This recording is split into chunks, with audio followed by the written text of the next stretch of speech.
안녕하세요. 김영에서 일반화학하고 유기화학을 강의하고 있는 강성찬입니다. 지금 일반화학 같은 경우에 일반화학 문제 중에 일부 같은 경우에는 유기화학의 반응식을 이제 사용하는 부분도 있습니다. 물론 몰라도 풀 수 있는 것도 있긴 하지만 아무래도 유기화학을 했을 경우에 그 반응식을 봤을 때 당황하기보다는 그래도 그 문제에 대한 친숙함을 느낄 수가 있겠죠. 또 유기화학에서도 역시 마찬가지로 일반화학의 개념을 갖고 연결시키게 되면 훨씬 더 이해하기 편한 부분이 있거든요. 그래서 일부 같은 경우에 일반화학과 유기화학 또는 유기화학에서도 일반화학과 연결되는 문제가 있어서 그 양쪽을 설명하려면 그 두 부분에 대해서 전부 다 강의를 해야 오히려 연결시험이 훨씬 더 좋지 않을까라는 생각에 그 두 개의 과목을 전부 다 하게 됐습니다.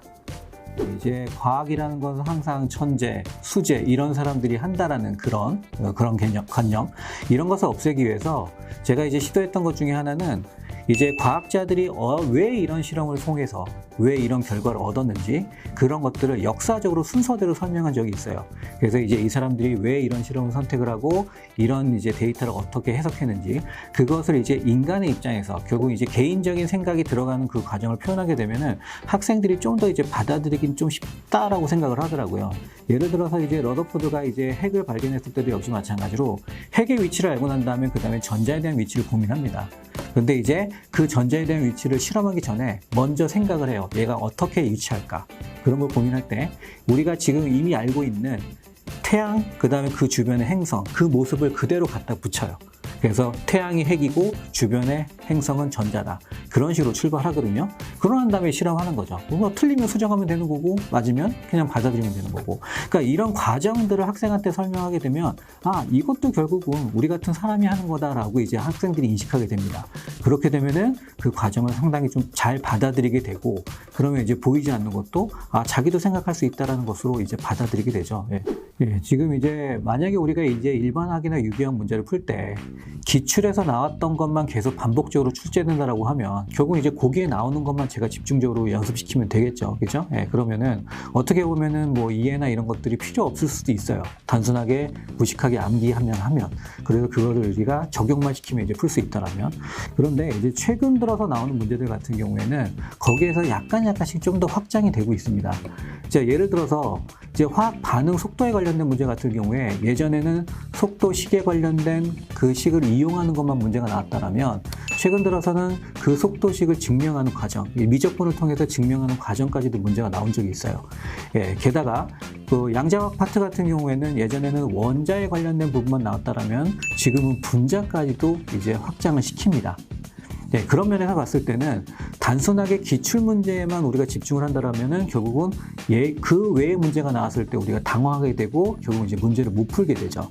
그러니까 결국은 우리가 정말로 합격을 원한다면 결국은 기출 문제에서 확장을 해야 되는 거고 그렇다면 그 확장의 범위는 어디까지냐? 우리가 알고 있는 영역에서 연결된 확장까지 우리가 범위를 커버해야 된다는 거예요. 그래서 결국은 기출이라는 거는 결국 앞으로 우리가 공부해야 될 방향을 결정짓는 것도 중요하고 그렇지만 기출을 통해서 거기에 연결되어 있는 것까지도 우리가 한다면 결국 우리는 합격을 보증할 수 있겠죠. 그래서 제가 그거에 관련된 원리를 굉장히 중요하다고 생각하고 그것을 전달하려고 하는 겁니다.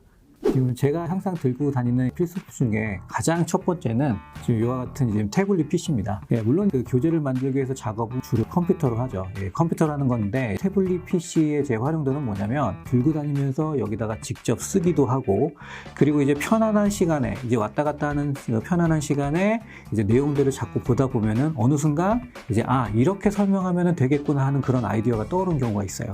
그래서 항상 휴대해야 된다는 거, 항상 머릿속에 내가 갖고 있어야지만 그런 것이 떠오르니까 그래서 태블릿 PC를 그런 용도로 많이 사용을 합니다. 자, 그리고 난 다음에 수업에 관련된 건데 수업하시는 분들도 갖고 있는 부분이겠지만 자, 요번에 제가 쓰는 분필입니다. 분필이 왜 중요하냐, 아무거나 써도 되지 않겠냐라는 생각도 할 수 있어요. 물론 저도 그렇게 처음에 생각했습니다. 그런데 최근에 이걸 받고 난 다음에 제 느낌이 뭐냐면 분필이 좋아지고 제가 글씨 쓰는 게 편해지니까 학생들한테 전달하는 능력도 증가되는 그런 부분이 생겨요. 예. 그래서 이제 집중력이 저도 좋아지게 되고, 그러니까 가장 중요한 건 전달력인데 그런 것들이 이제 분필로 오는 것도 있더라고요. 예. 그래서 써보니까 좋아졌고, 그리고 이제 훨씬 더 글씨도 깔끔해지고, 그러면서도 제 표현도 훨씬 더 깔끔해지는 듯한 그런 느낌. 예. 그래서 요즘 들어서 이 분필이 상당히 좋아지고 있습니다. 자, 그 다음에 또 이제 세 번째는 물이에요. 아무래도 이제 계속 말을 하는 직업이니까 목이 타죠. 예, 그렇기 때문에 좀 더 좋은 전달력을 하게 되려면 목이 항상 이제 습해야지, 그래야지만 제 목소리가 잘 나오게 됩니다. 예, 그래서 이제 중간중간에 제가 이제 목을 위한 이제 물을 항상 사용하게 되고요. 자, 그 다음에 이제 마지막으로 사용하는 것은, 자, 바로 요거예요. 좀 특이한 건데, 제가 이제 수업을 하다 보면은 항상 두 번째 시간이 고릅니다. 두 번째 시간을 하고 나게 되면은, 두 번째 시간 마지막쯤 되면은 이제 허기가 지기 시작해요. 예, 그러면서 이제 굉장히 집중력이 떨어지는 걸 제가 느낍니다. 예, 그렇게 되면은 세 번째 시간도 역시 영향 받거든요. 그래서 항상 두 번째 시간이 끝나고 난 다음에 쉬는 시간에 이제 항상 제가 미숫가루를 먹습니다. 예, 물론 이제 다른 것들도 시도해 보긴 했지만 가장 이제 몸에 괜찮은 게 미숫가루더라고요. 예, 그렇게 되면 좀 더 속이 좀 더 편해지고, 세 번째 시간도 역시 마찬가지로 제가 좋은 집중력을 가지고 학생들한테 전달할 수 있는 그런 환경이 되더라고요. 제가 생각하기에는 모든 일에서 전문가가 되려면 그 일에 대해서 정확하게 이해하고, 그리고 이제 끈기가 있어야 된다고 생각을 합니다. 자, 우리가 화학 공부하는 것도 마찬가지예요. 예, 화학 공부할 때 이론을 공부하거나 문제를 풀거나 뭘 하든지 간에 이론이나 문제를 풀 때 항상 정확하게, 그리고 끈기 있게, 그리고 사소한 거 하나라도 이해가 안 되면은 반드시 이해하고 넘어가야 되는 그런 정확성과 끈기를 가지고 우리가 모든 걸 임한다면 우리가 화학에서도 큰 성공을 거둘 수 있을 거라 생각합니다. 자, 그리고 항상 우리가 편입을 준비할 때 이 길이 곧 나의 마지막 길이라는 생각을 꼭 가지고 있어야 돼요. 제 주변에서 항상 이것 말고 딴 것도 할 수 있어 라고 생각하는 사람들은 성공 못 합니다. 그러니까 편입이 나의 마지막 길이라고 생각하고, 그리고 그 일에 대해서 정확하고 끈기 있게 도전한다면 합격은 항상 따라올 수 있습니다.